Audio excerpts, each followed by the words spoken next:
I've developed a digital checklist that can help your students keep track of where they're at and stay organized. So today I'm going to show you how to set it up.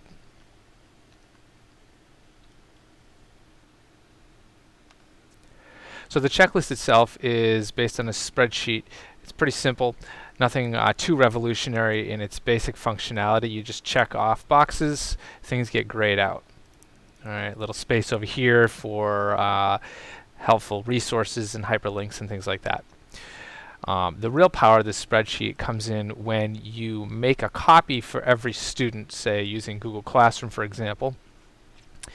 You are still, as the teacher, able to make changes and updates to every single student's copy in your master sheet. All right, so to get this set up, it's pretty straightforward. Here on my website, there are links to the written instructions, which I'm going to be going through here. And there's a link to the teacher version of the spreadsheet and the student spreadsheet. So you click on those and they will take you to these make a copy pages. You just need to click make a copy.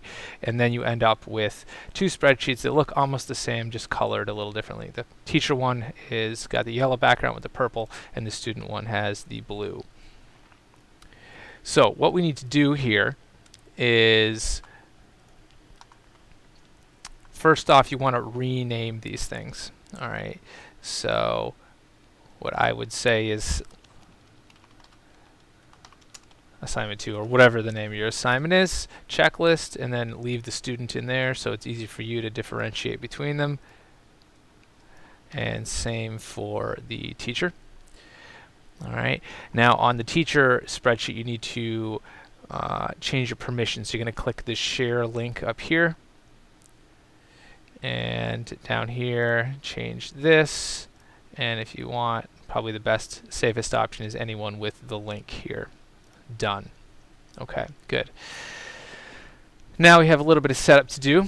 We're going to put the assignment name here. All right.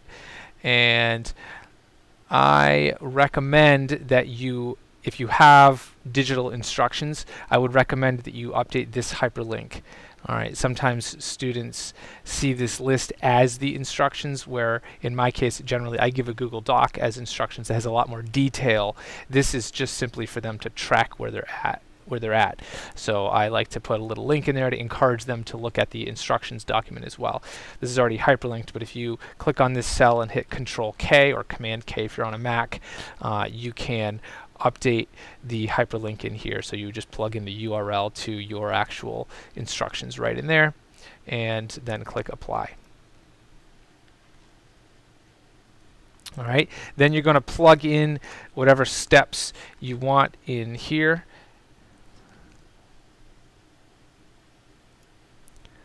Once you have each individual step plugged in, you can get as detailed or as general as you like here. It's up to you. Then, oh, and also if you want to plug in any resources here, hyperlinks to help the students out with a particular topic, you can plug those in and hyperlink. Again, remember Control K or Command K on a Mac will bring up your hyperlink option. Then you can paste a URL in there, and then this will become a clickable resource to help the students access those quickly and easily. All right, so now my teacher spreadsheet is ready to go here. So I'm going to copy the URL from the address bar here. All right, and then I'm going to go over to the student checklist, the white background with the blue stripe, and I'm just going to scroll to the side, and you'll find over in column T, way over here, it's meant to be kind of hidden and out of the way for the students, you'll find that it's blue. So you can just delete what's in there and paste in the URL that you just copied. All right. Now, as you scroll back, as soon as you get back, you should notice that your information that you plugged into your teacher version has already instantly updated in here in your student version. All right. If you make any additional changes, say, maybe you make a slight tweak to the instructions, or you want to clarify something later, or however you want to do it, it will pretty much instantly update. And this occurs in, if you have 2 or 200 copies made for students, it doesn't matter. They all update instantly as soon as you make the changes in the master teacher version. If you add additional items, the checkbox will automatically appear.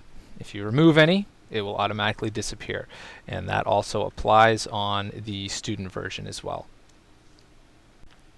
All right, so at this point, you're ready to distribute these. The way I do it in my classroom is through Google Classroom, and I just choose the make a copy for each student option.